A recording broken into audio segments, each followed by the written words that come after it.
Brought to you by V-Guard, co-powered by Sensodyne and Vimal. बोलो जुबा केसरी।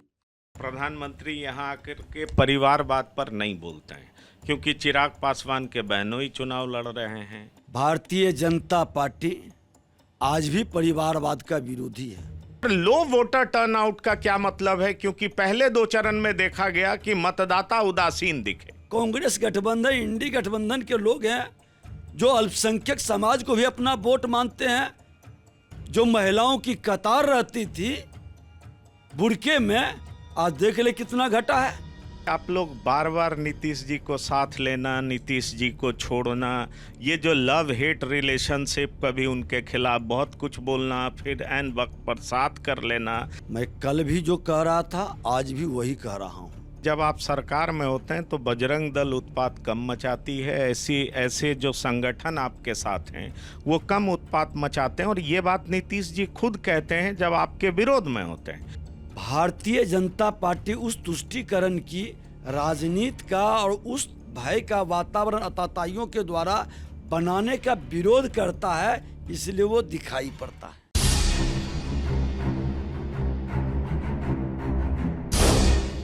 नमस्कार, मैं हूं पंकज कुमार। हमारे साथ इस वक्त हैं बिहार के उप मुख्यमंत्री विजय सिन्हा। जी हां, विजय सिन्हा बिहार के उप मुख्यमंत्री हैं, बीजेपी के कद्दावर नेता हैं, इस समय जोरदार प्रचार में लगे हुए हैं और इनका दावा है कि एनडीए जोरदार तरीके से एक बार फिर से बिहार में जीतने जा रही है। ऐसे में सवाल उठता है कि क्या एनडीए वाकई अपने पिछले परफॉर्मेंस को दोहरा पाएगी? क्या कुछ जातियों के हटने की जो बात कही जा रही है उससे एनडीए को नुकसान होगा? क्या मुकेश सहनी फैक्टर से भी इनको नुकसान हो सकता है? और लो वोटर टर्नआउट का क्या मतलब है, क्योंकि पहले दो चरण में देखा गया कि मतदाता उदासीन दिखे।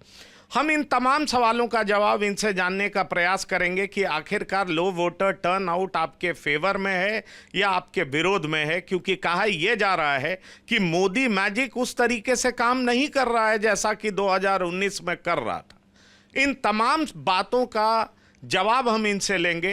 तो आपका बहुत बहुत धन्यवाद है कि आप टीवी 9 से बातचीत कर रहे हैं। मेरा सीधा सा सवाल है कि पहले दो चरण के मतदान के बाद ये सवाल उठने लगा है कि बीजेपी उस तरीके से परफॉर्म नहीं कर पा रही है, उसके मतदाता उदासीन हैं और लगातार बीजेपी अपने नैरेटिव को चेंज कर रही है। उसको समझ में नहीं आ रहा है कि पिछला परफॉर्मेंस दोहराने के लिए क्या नया उपाय किया जाए। नहीं, मैं एक चीज़ तो बता दूं कि मोदी मैजिक आज भी बरकरार है। आज भी मोदी जी की गारंटी पर लोगों को विश्वास है और इन्होंने जो कहा है वो किया है, ये पब्लिक कह रही है। और जो वोट का परसेंटेज घटा है वह भी सत्य है, क्योंकि विपक्ष में कोई आकर्षण नहीं है। विपक्ष के लोग अगर जो लड़ाई में रहते तो उसके मतदाता एग्रेसिव होते, लेकिन विपक्ष के लोग लड़ाई में नहीं है, इसलिए उदासीनता। आप देखें कि जहां पर राजद का, कांग्रेस गठबंधन, इंडी गठबंधन के लोग हैं जो अल्पसंख्यक समाज को भी अपना वोट मानते हैं, जो महिलाओं की कतार रहती थी बुरके में, आज देख ले कितना घटा है। वो समाज के लोग भी कह रहे हैं कि ये जाएंगे तो मोदी जी को दे देगा, इसलिए इसको रोक लो। और ये हकीकत जमीनी सच है। हम इस बात को जमीनी सच मान भी लें तो क्या ये सच नहीं है कि आपके प्रत्याशी के खिलाफ एंटी इनकम्बेंसी है, लोगों की उदासीनता है, मोदी जी के प्रति आकर्षण है भी, लेकिन कैंडिडेट को देख करके मतदाता उत्साहित नहीं हो पा रहे हैं और इसलिए बाहर निकल करके बल्क में वो वोट नहीं कर रहे हैं? देखिए, बता दें कि जो लगातार कई बार से रहते हैं तो कैंडिडेट के प्रति थोड़ा सा उत्साह और आकर्षण घटता ही है, स्वाभाविक है, ये सच है। लेकिन आज जो रुझान बहुत तेजी से नीचे गिरना चाहिए था, इतनी भीषण गर्मी में वो रुझान नहीं घटा है। कहीं 2%, कहीं 4%, 5% से नीचे ही रहा। बहुत सारे उम्मीदवार 3 बार से 4 बार से हैं, तो अमूमन है कि वो आकर्षण नहीं रहते हुए मोदी जी की आकर्षण आज उनको वहां तक ले जा रहा है और इसका लाभ बीजेपी को डायरेक्ट मिल रहा है। आप देखें कि कई जगह 1-1.5% का अंतर पड़ा इतनी भीषण गर्मी में, और हमने बताया कि ये जो 70%, 80% जो दबंग लोग थे गांव का, वो बूथ मैनेज करके एक तरफा डालते थे। आज वो स्थिति नहीं है। अगर जो बीजेपी के वोटर आकर्षित नहीं है, उत्साहित नहीं है, तो राजद के लोग भी नहीं निकल रहे हैं, क्योंकि उसमें भी कई बगावत करके खड़े हैं। हर बूथ पर दोनों लोग टाइट, तो उनका भी वोट परसेंटेज घट रहा है और बीजेपी का तो जो वोट परसेंटेज है वो बढ़ रहा है, क्योंकि मेरा 70 और 80% वोट पहले भी नहीं पहुंचता था। जिनका 70-80% वोट पहुंचता था वो वोट 10% से भी नीचे घट रहा है। पर एक बात ये भी कही जा रही है कि आप लोग बार बार नीतीश जी को साथ लेना, नीतीश जी को छोड़ना, ये जो लव हेट रिलेशनशिप, कभी उनके खिलाफ बहुत कुछ बोलना, फिर ऐन वक्त पर साथ कर लेना, जनता महसूस कर रही है कि कहीं ना कहीं उसके साथ धोखा हो रहा है। जिनके खिलाफ आप इतना कुछ बोलते हैं उनको साथ ले आते हैं।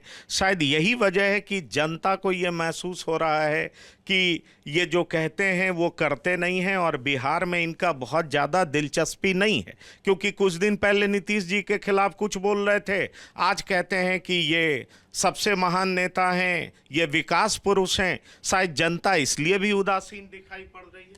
नहीं, मैं बता दूं, मैं कल भी जो कह रहा था आज भी वही कह रहा हूं। मैं कल भी कहा था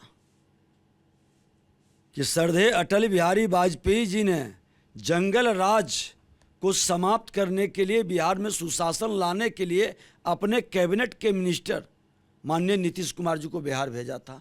5 से 10 वह सुशासन पूरी तरह से दिखाई पड़ा था, लेकिन समाजवादियों का चोला ओढ़ करके जो लोग पिछले दरवाजे से वरगला करके आ गए, मुख्यमंत्री जी ने यह बात स्वयं सदन में भी कहा कि हम तो सुधरने का मौका दिए थे, लेकिन नेचर सिग्नेचर नहीं बदलता है, ये सब लूटने में ही लगा रह गया।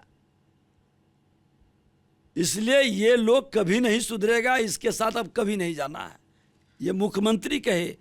और भारतीय जनता पार्टी सत्ता में रहते हुए भी लॉ एंड ऑर्डर का मामला हो, करप्शन का मामला हो, मैं तो अध्यक्ष था विधानसभा का, लॉ एंड ऑर्डर पर हमने कहा, सरकार को भी हमेशा हमने जवाब तलब किया, करप्शन के मामले पर भी हमने एक्शन लिया, और माननीय मुख्यमंत्री जी भी लॉ एंड ऑर्डर और करप्शन के पक्ष में नहीं रहते हैं। लेकिन ये भी सच है कि पिछले बार रामनवमी हुआ तो कई जिले में आतताइयों ने, असामाजिक तत्व के लोगों ने तमाशा बना दिया। दरभंगा की एक घटना बता दूं, एक दलित की मृत्यु हुआ, श्मशान में जलाने गया, जलाने नहीं दिया, लाठी से पीटा, उस पर पेशाब कर दिया। जब नेता प्रतिपक्ष मैं था, मुझको पता चला, मैं गया, वहां के महिलाओं के साथ बदतमीजी किया। ये वो शासन था। और आज रामनवमी हुआ है, किसी जिले में ये अत्याचार, इस तरह के भय और इस तरह का माहौल नहीं बना।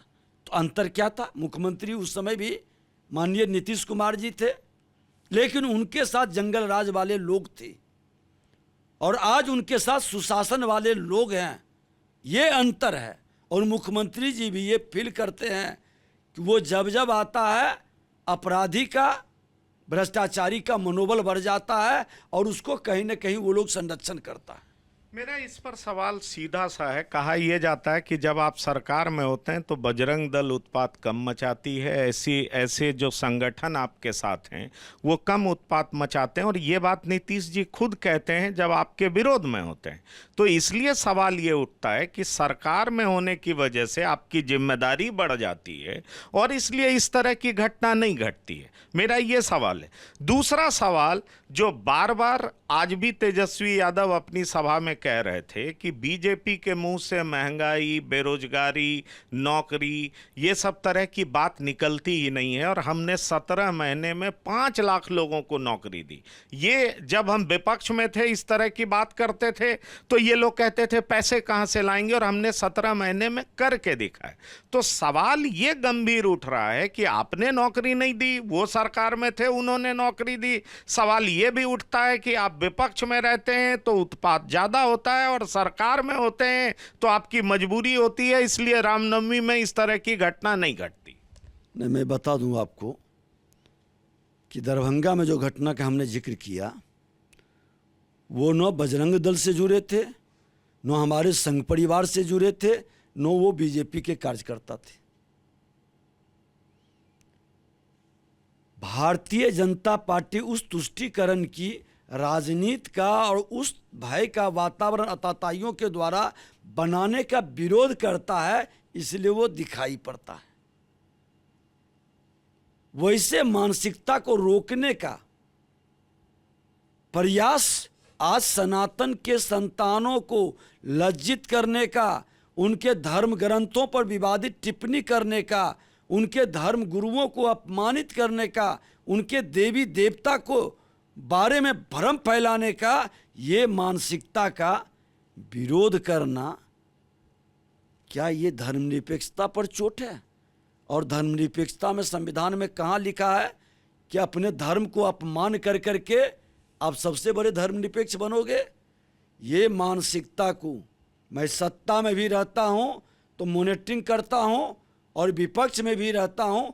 आप बता दें कि हम तो 507 दिन में 342 दिन किसी न किसी जिले में घूमते रहा नेता प्रतिपक्ष के नाते। 70% दिन लगभग 5 साल मौका मिला था। तेजस्वी यादव जी को 5 जगह हमने सदन में पूछा कि 5 जगह का नाम बता दो जो कहीं आप गए हो। ये सोने के चम्मच लेकर जन्म लेने वाले और चार्टर्ड विमान पर बर्थडे मनाते हैं, केक खाते हैं, ये केक की संस्कृति में चले गए हैं। सनातन की संस्कृति से ये दूर हो चुके हैं। इनकी मानसिकता सेवा का भाव नहीं, मेवा खाने का और पारिवारिक जिम्मेदारी स्थापित करने का। पर नौकरी देने का क्रेडिट वो ले रहे हैं। मैं बता रहा हूं। और नौकरी की जहां तक बात कर रहे हैं तो जिस शिक्षा विभाग में नौकरी की बात कर रहे हैं, इनके मंत्री शिक्षा मंत्री रामचरितमानस पर प्रवचन कर रहे थे, विवादित बयान कर रहे थे। उनके कारनामा से वहाँ के प्रधान सचिव ने रोक दिया था उनके पीएस और पीए को कमीशन खोरी की वातावरण बनाने को लेके मंत्री विभाग जाना बंद कर दिए। और जिस नियुक्ति हुई है उस फाइल पर उन्होंने साइन तक नहीं किया।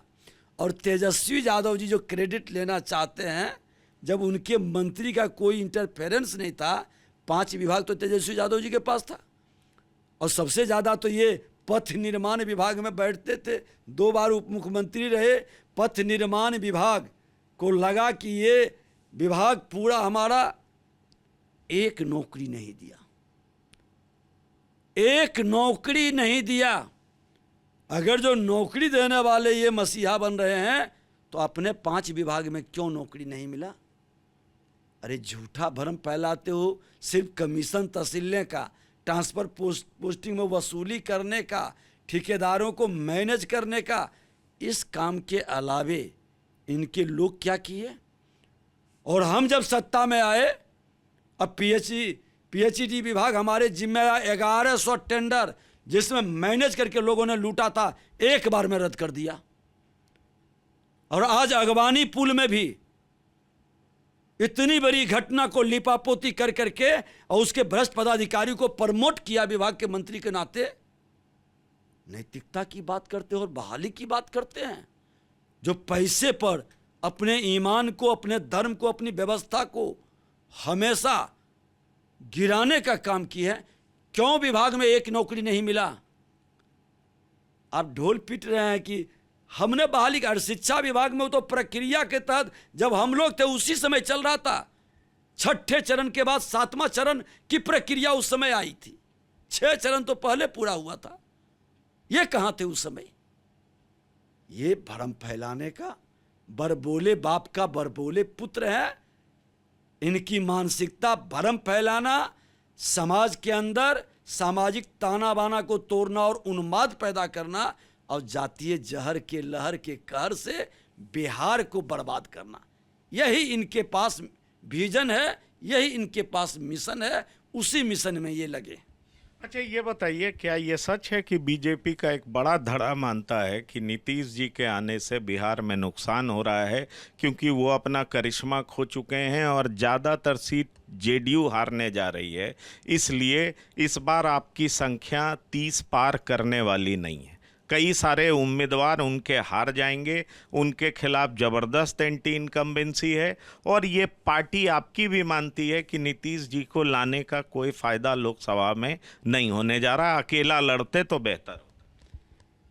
देखिए, भारतीय जनता पार्टी सत्ता में भागीदारी लाभ और नुकसान के हिसाब से नहीं करता है।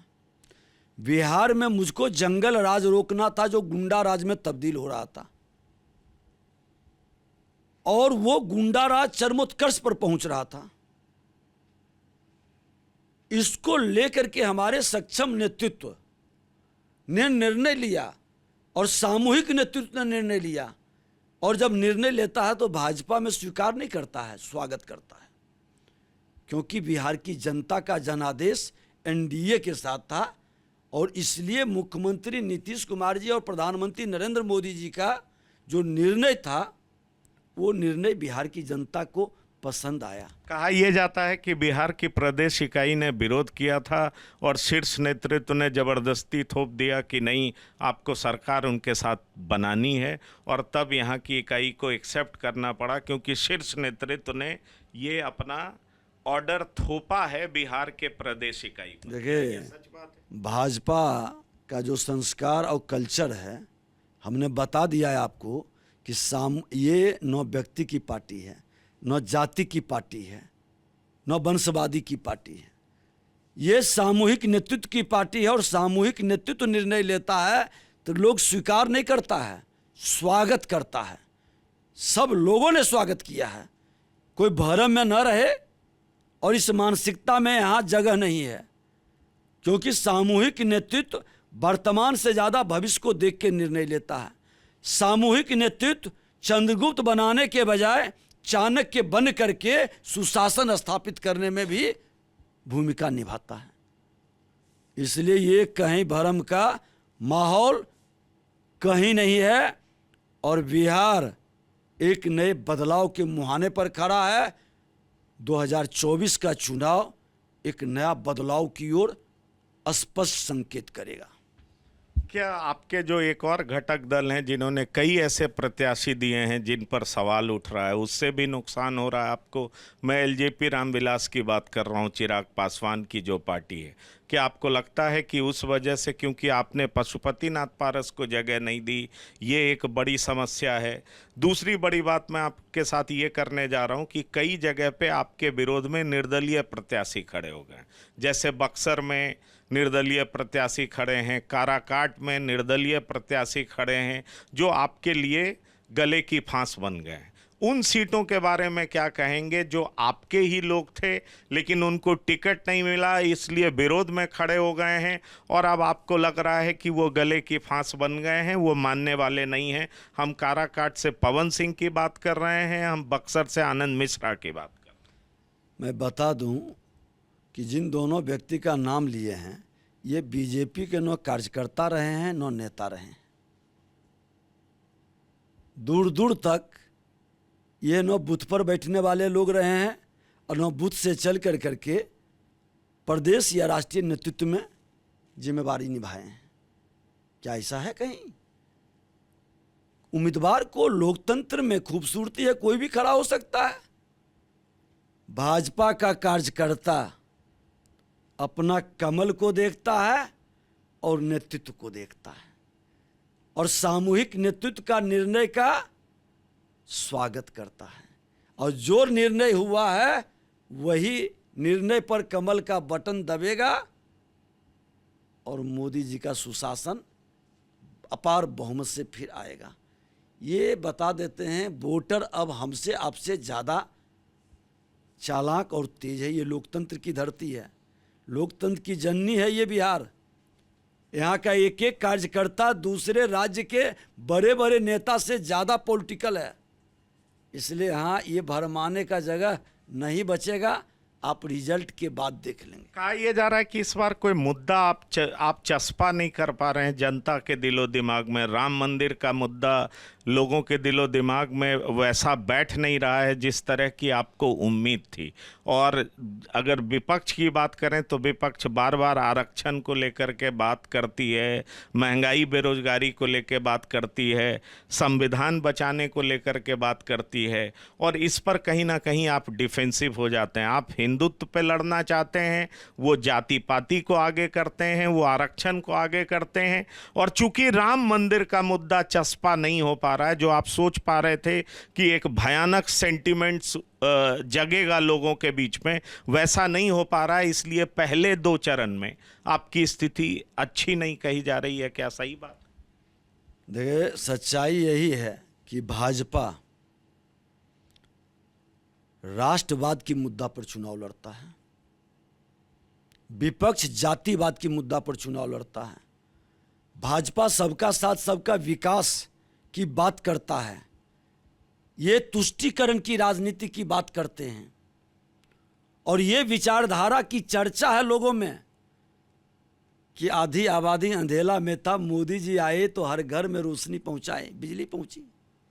इसका जवाब उसके पास नहीं है। 80 करोड़ लोगों के घर में भूख के संघर्ष में भाजपा मोदी जी खड़ा हुए, इसका जवाब है। जो सपना नहीं देखता था इलाज का, आज उसका इलाज हो रहा है, इसका जवाब है। यही एनडीए की सरकार में बिहार में हम लोग थे, हमारे बच्चे पलायन करते थे, पढ़ने के लिए बाहर जाते थे।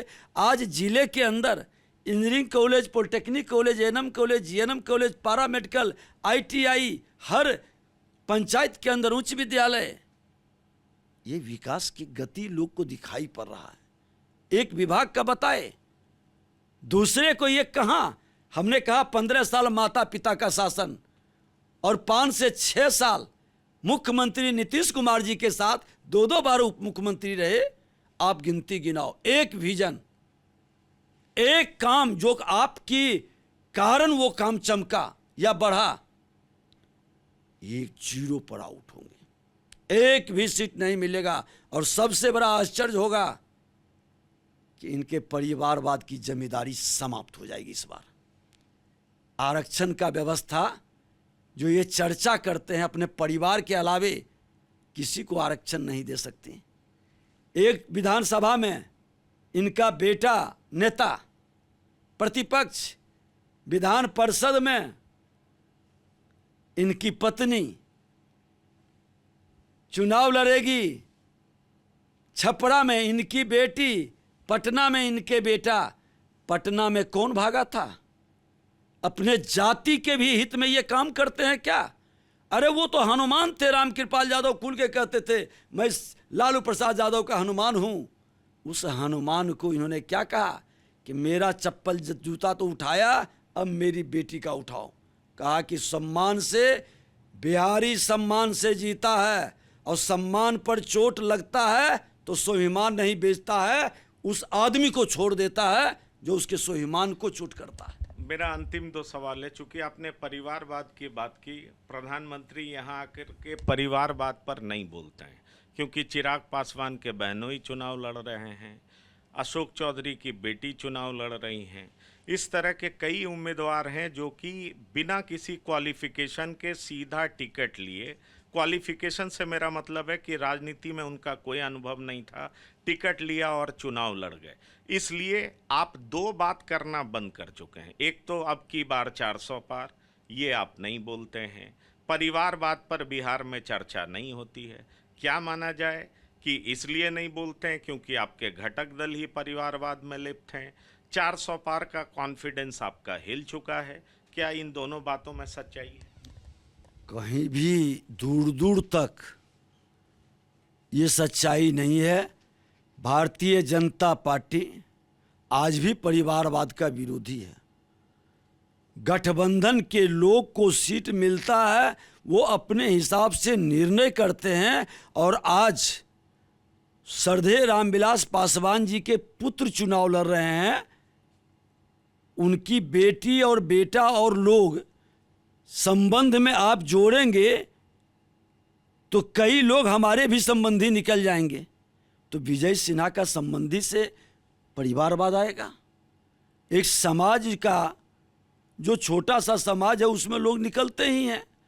और रह गई अपवाद में एक दो जगह गठबंधन में हो तो भाजपा का उससे नीति नहीं बदलती है।